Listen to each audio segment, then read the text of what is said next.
Hello and welcome, everybody, to Conscious Embodiment, Astrology and Dreams with Dr. Michael Lennox for the week of April 10th through April 16th. So we're actually moving through what I would call the quietest week of the month, although things are going to heat up starting next week because we're going to be talking about the eclipse season and Mercury's beginning his retrograde status. I will remind you that Mercury is still in his shadow, which means that all week long, anything that comes up with regard to communication challenges will be part of that retrograde that starts on the 21st of the month. So keep that in mind. But the real big news of the week is Venus changing signs, which she does today. And then there's a little bit of an interaction with the Lord of the Underworld and the teacher over the couple of days of this week. So let's talk a little bit about Venus.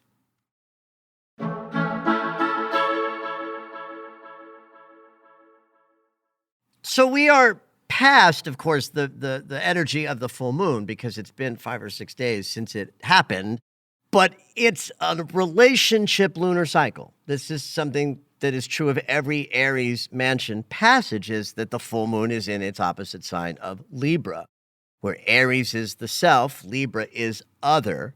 And the polarity between this Aries consciousness of I am and the Libra consciousness of we are is the dynamic in astrology that created both the mirror consciousness as a principle and then relationships as probably the biggest way that principle works out. The principle we're talking about will be like the law of reflection, the idea that what you see out in the world is a reflection of what's inside of your heart, that the people we are drawn to relate to intimately are drawn to us because of who we are in our hearts, and that therefore all relational experiences are a direct mirror of what's inside of us.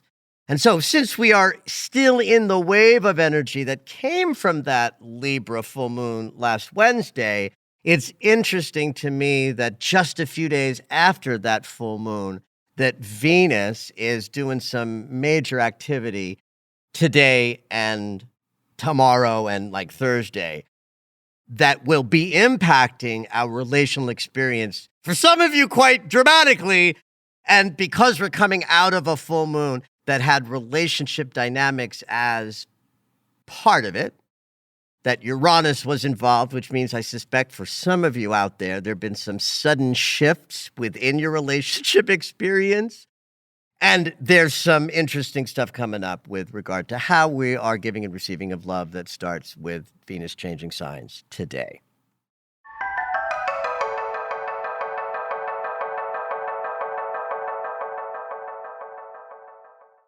Firstly, Venus is changing signs today. Monday, April 10th, starts out with Venus in Taurus, her ruling sign, where she's been for the last 3.5 weeks. By the time we put this day to bed, Venus will be moving into Gemini. Venus is actually very, very happy in Gemini. There's no debilitation in terms of like fall or detriment, so she's sort of neutral in this sign. But there's a great match for the planet of our emotional body and love to be in this Mercury-ruled sign for a couple of reasons. One is just pure emotional awareness, that when the planet that rules our emotional experience is in an intellectually oriented air sign, we're better at talking about our feelings. We're better at describing them with our mentality, even though feelings are such an anathematic, is that a word? Very different thing than our thoughts, right? In Gemini, Venus kind of has our feelings and our thoughts more in a similar sort of style. So for the next 3.5 weeks, we will be able to articulate what we're feeling at a more effective level. I love that. And well, this would be true for Venus in any air sign, right? Because air is intellect, emotions are watery, and when the planet of love moves into an air sign, we're more able to talk about feelings, but also Gemini is the energy of connection. It's the first sign where we invented the idea that there's more than one of us here, and interacting with each other is fun and joyful. So Venus in Gemini takes that fun and flirty and playful connection sensibility that Gemini tends to bring and puts that into our love language. It's a very sort of snappy, flirty, light and breezy passage. And so love and attraction can be very fun and playful while Venus is in this sign. Perfect for springtime starting. Well, yes, I love that. It's adorable, Zoe. Absolutely. It's like the fun and flirty aspects of love. Yeah. Make no mistake about it. We're in a lunar cycle that includes some important processes around how we perceive relationship, love, and how we relate to others. Not just romantically, but all connections intimately from us to others. We are in a lunar cycle where that is up, because that's always the case when Aries Libra is what we're working with. What's interesting about then being just 4 or 5 days away from the wave of a full moon that is asking us, what do we have to let go of in order to have a better relationship experience? One of the things I love about the Aries Libra polarity in this consideration is it will take account for both sides of the same coin. If you're too selfishly focused on self and not able to be compassionate, sensitive, and aware of others, your relationships are going to suck. That's emphasis on Aries. If, on the other hand, your relationships are so much about the other person's well-being and keeping the peace at all costs and sort of dimming down your own needs in order to make the relationship sort of work, that's a sucky relationship too. And what a full moon in Libra lunar cycle allows us to do is release either side of the equation that needs to be dropped in order for more balanced and harmonious relationships to take place. So, what I love about what's happening with Venus by transit this week is that as soon as she enters Gemini, she's going to trine Pluto in Aquarius, both air signs.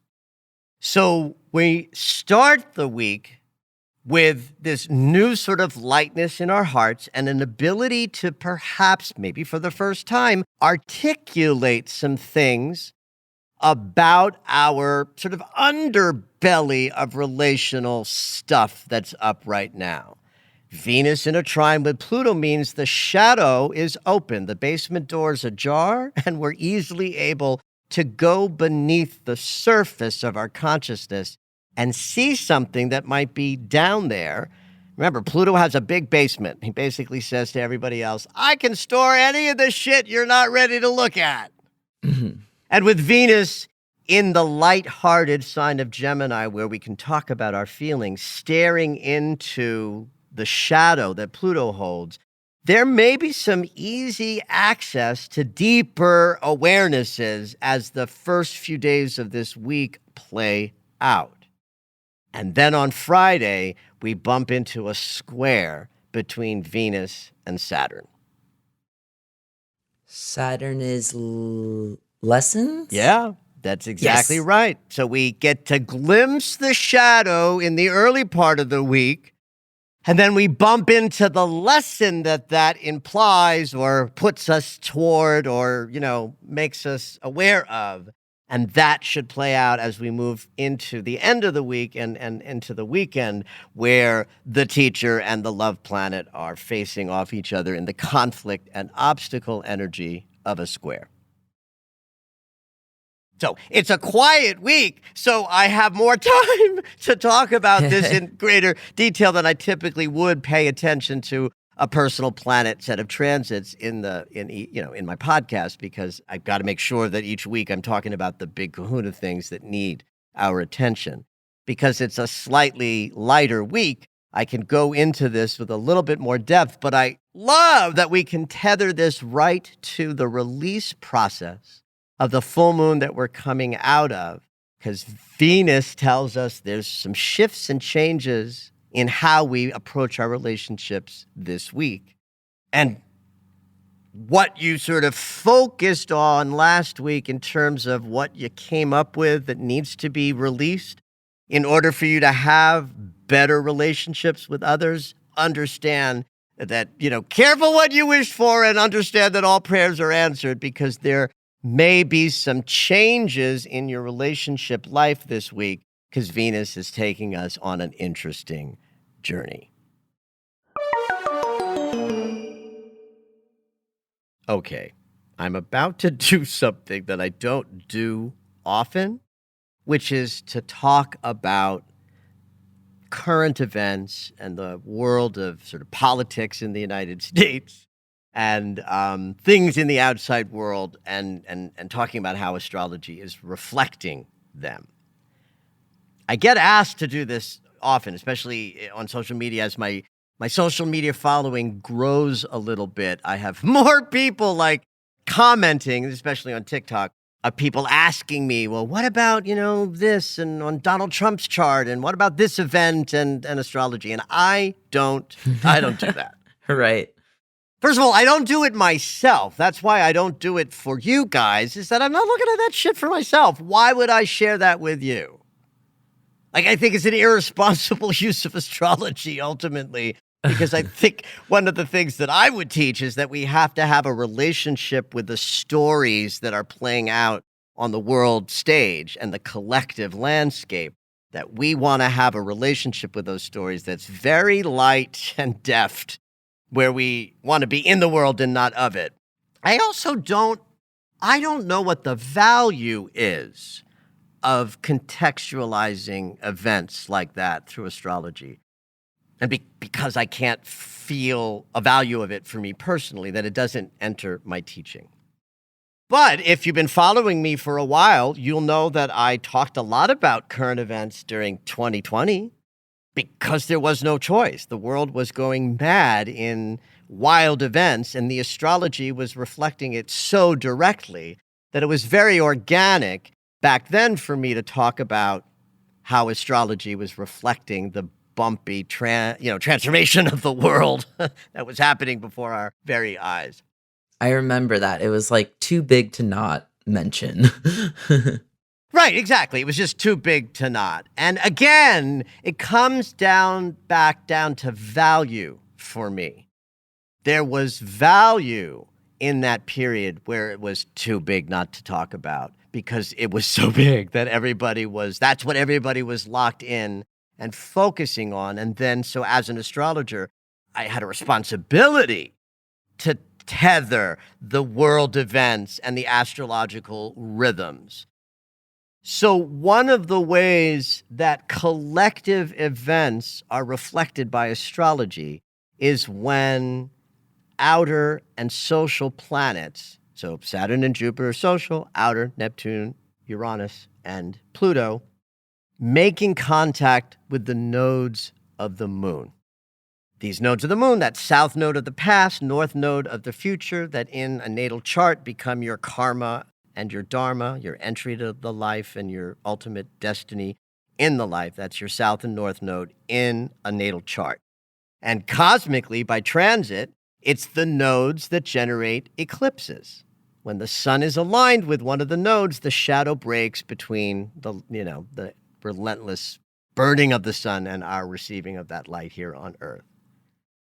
So in this way, the nodes are a collective point.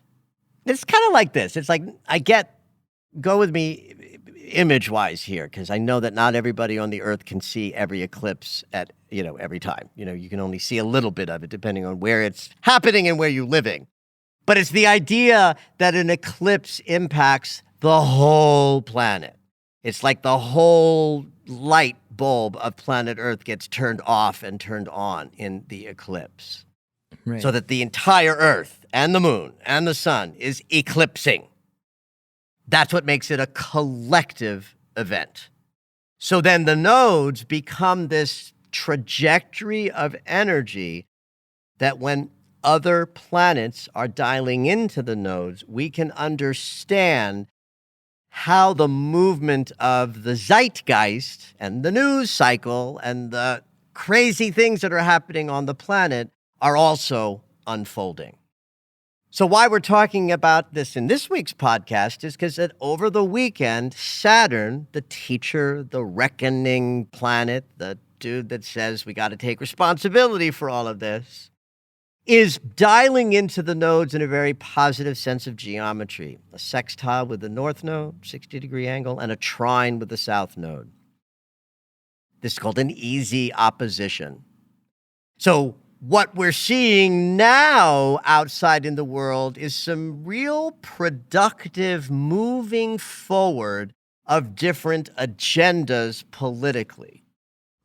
Right? So we had the indictment last week, and we had protests in Tennessee that were kind of enormous, and we had, the right sort of marshaling around the, rule of law objection that they have, and then the Democrats, rallying around their rule of law that, Trump breaks laws. And so we're sort of in a moment where things are sort of gruesome and don't bode well for the future. But there's a kind of reckoning that's happening, a Saturnian sense of, oh, wow, things are happening. People are being held accountable. Things are moving in a Saturnian way. Whereas just a few months ago, as January was becoming February and we entered 2023, Neptune was semi-squaring the North Node. That's the planet that brings cloudiness and confusion, and I can't see clearly when he's triggering with shadow geometry. And a semi-square is not a full square, so it's not the full conflict and obstacle geometry. It's half that. So if you remember, as we moved into January, nobody really knew which way was up. Like, there wasn't clarity about where things were going to settle down with regard to the big fights that are rising up all over this country and the world.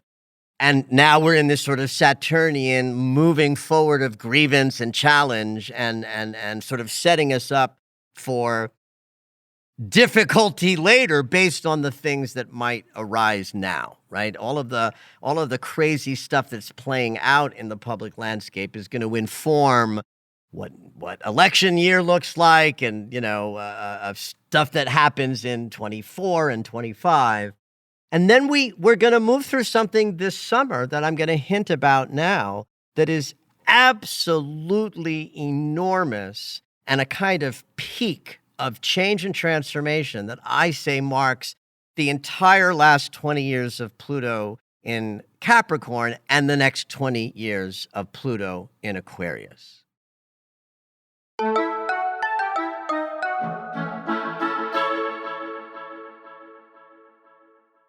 As Pluto moves, so goes death. All deep change must involve Pluto. 20 years of Pluto in Capricorn helped to start tearing down old structures. 20 years of Pluto in Aquarius is going to push some of that destructive energy into the world of technology and our digital landscape and the way we're all connected through technology. We will continue to see breakdowns in structures out there, societal structures. Only by virtue of Pluto moving into Aquarius, we get more of the possibility of difficult experiences of change that center around new technologies, artificial intelligence, social media, communities, etc. So just imagine, for me, visualize this, kids, while I'm saying this, the planet Pluto moving slowly forward, very slowly, bringing deep change and transformation as he goes. Meanwhile, the nodes of the moon that I'm talking so much about today, they move backwards. Right? These are vectors of energy, so they're not responding to physics in terms of a moving body. They are the sort of wave of energy that comes off of the moving system of the solar system. And these vectors of energy are like this slow, counterclockwise, energetic response to forward movement. But we measure them as moving backwards. And one of the things that's happening later this year is that the nodes of the moon, which take 18 months to move through a sign, are changing signs. So just as Pluto is hitting 29 degrees of Capricorn again this summer, as he retrogrades back into Capricorn, the north node of the moon is going to be backing through the last early degrees of Taurus to the point where this summer the nodes of the moon are going to change sign, and the north node will move backwards into the last 30th degree of Aries, and the south node will move into Libra. I will talk all about what that means for us when we get there, because then we have, the next year and a half's worth of eclipses in a whole different sort of archetypal landscape. But for the sake of what I'm talking about today, understand this, kids. Pluto, with his change capacity moving forward, is going to move through a T-square with the nodes of the moon that represent the collective movement of the entire human race in this major square as the nodes change signs.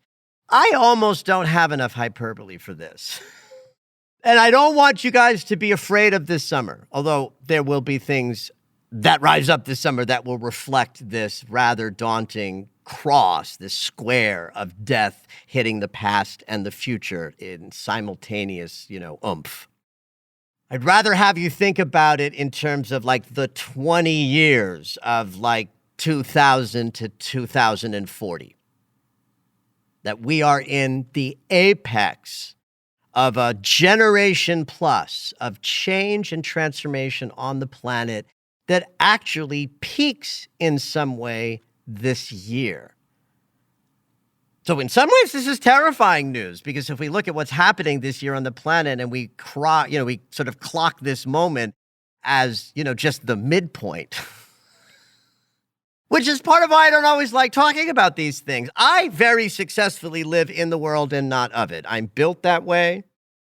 I have had to learn how to use tools to keep that serenity, because 10 years ago and earlier, I just lived in the world and not of it just by grace, because I'm somehow have that naturally in my psyche. Nowadays, I can't. Nowadays, I have to, every once in a while, turn off social media and drop into prayer and meditation to keep that sense of centeredness. But I certainly, I'm a stand for that. I want all of you to learn how to do this as well for yourselves, so that you can be in the world, but not so pummeled by what's happening that you crumble underneath it. Because truthfully, kids, we need all of us to be standing in our best posture of service to humanity. But I can no longer speak the way I used to. I have to start slowly incorporating my willingness to talk about how astrology is also reflecting a collective breakdown and breakthrough that society is going through, because that's part of using astrology to contextualize our lives. It's not just where the new moon is hitting you to set intentions for your life. It's also about how are we going to line up both individually and collectively to keep attempting to create peace for humanity while everything is sort of falling apart. Age of Aquarius, baby. Right. I will finish with this. I believe in the age of Aquarius. I believe that technology can ultimately save us. I believe we have mighty, mighty work to do, and I don't think that we're going to sit under the shade of the trees that we are planting right now. But this is why I devote my life in service to humanity. I encourage you to find your way of doing the same and understand that we are moving through one of the greatest moments of, I think, change and transformation that the planet has seen Probably since the Industrial Revolution, the last time that Pluto was in Aquarius. At any rate, kids, I hope this doesn't frighten you. And if it does, I hope you turn to your spiritual practice for comfort. And just remember that we came here for this. You know, I used to roll my eyes when spiritual people would say, oh, well, we incarnated at this time to be of help. Now that's like practically tattooed on my ass. Because it's like I really do believe that we are here at this time to assist. It's a multi-generational process, but we must do everything we can between our first breath and our last breath to figure out who we are in our hearts and souls, know what it is that we are here to share with the world, and share it with the world, understanding that as each human being lifts the world up by putting more love into the world, then we have some peace for humanity as possibility. Have at it, kids. Did you know that Michael has a daily astro alert? If you enjoy hearing the weekly astrology, you might like knowing more about each day. When you subscribe for the daily astro alerts, you'll get an in-depth explanation of the day's astrology sent right to your email. Subscriptions are only $10 a month, or you can purchase the yearly subscription at the reduced price of $100. To subscribe, head over to michaellennox.com.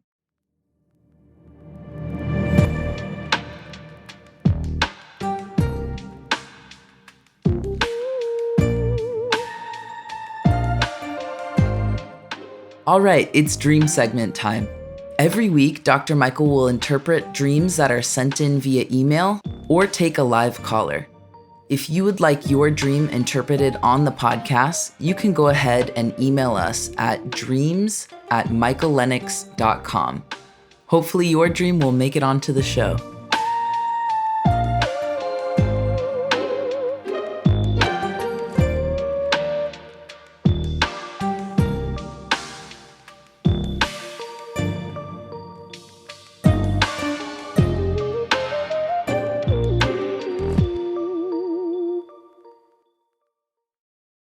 This week we have a call-in dreamer. Welcome, Krista. What you dreaming?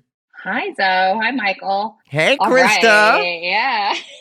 So, I had multiple dreams consecutively within 1 week, but the first two dreams, which is back to back, were with snakes.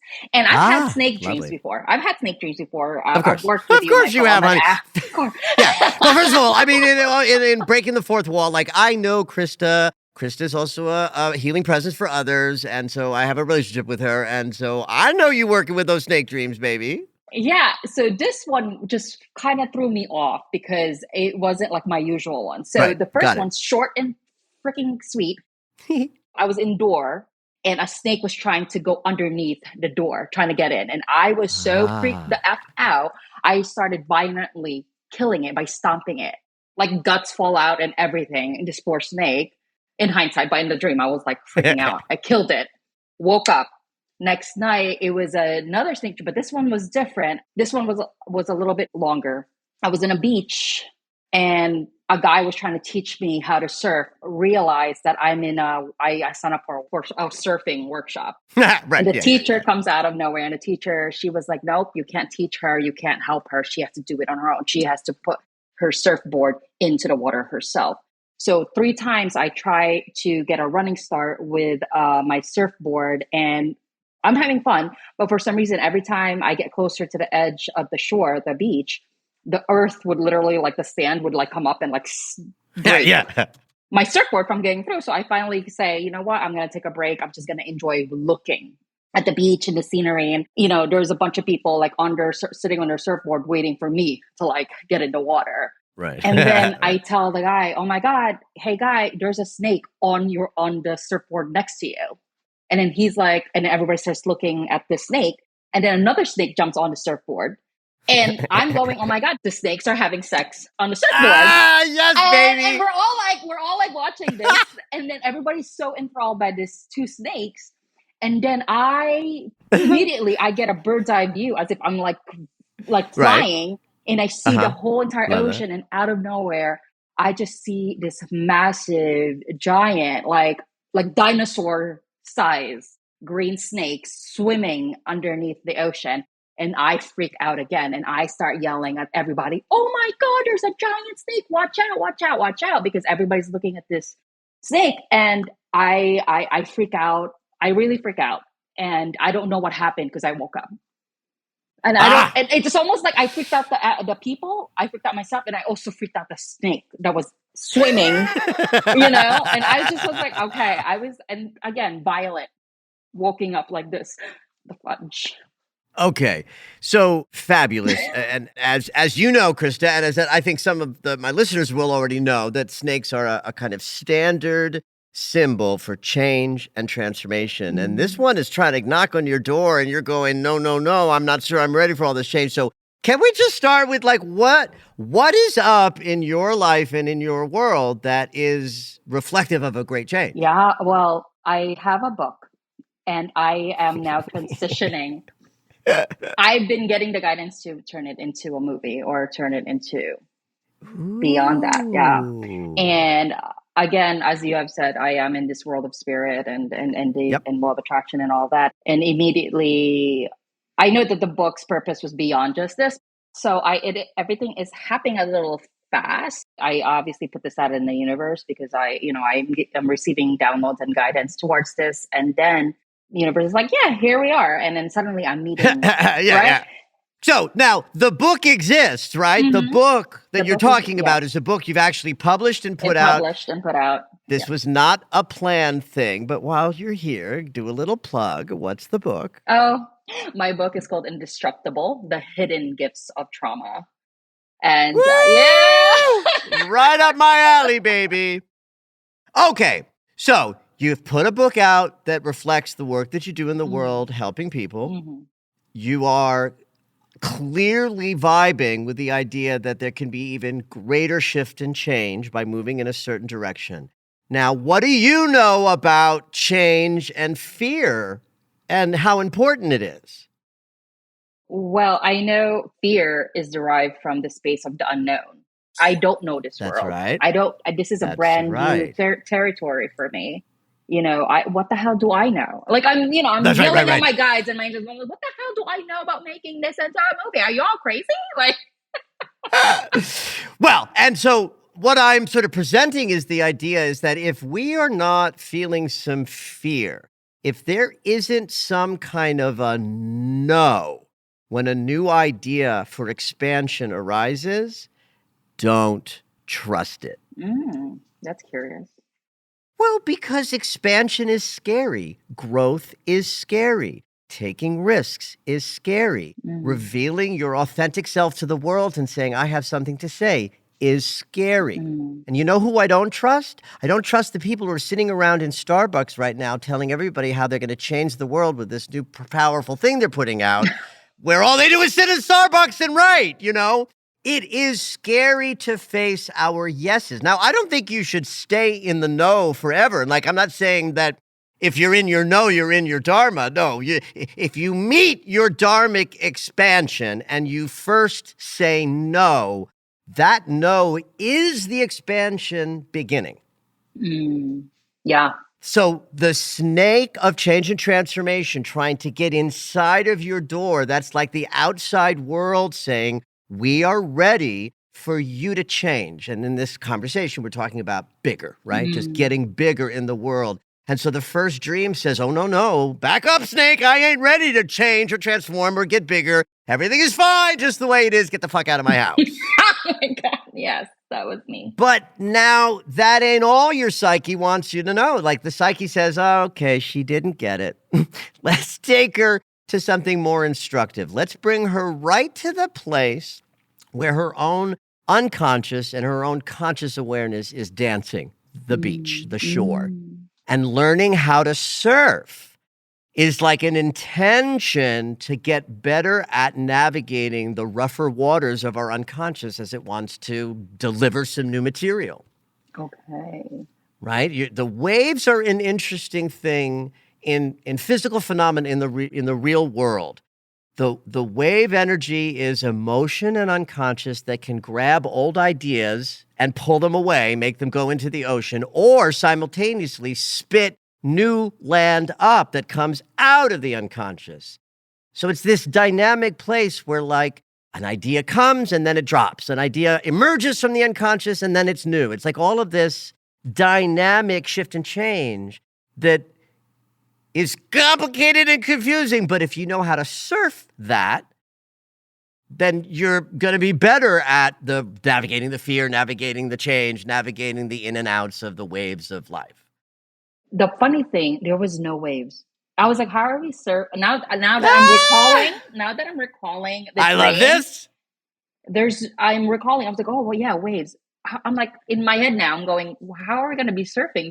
Everything was There still. were no waves. So this is another sort of beautiful way the dream is saying, what are you so frightened of? It's like, oh my God, I got to learn how to do this. I got to prepare. I need to be better at this. I'm not ready. It's like, but you are. There is no bumpiness. Just get on your surfboard and go.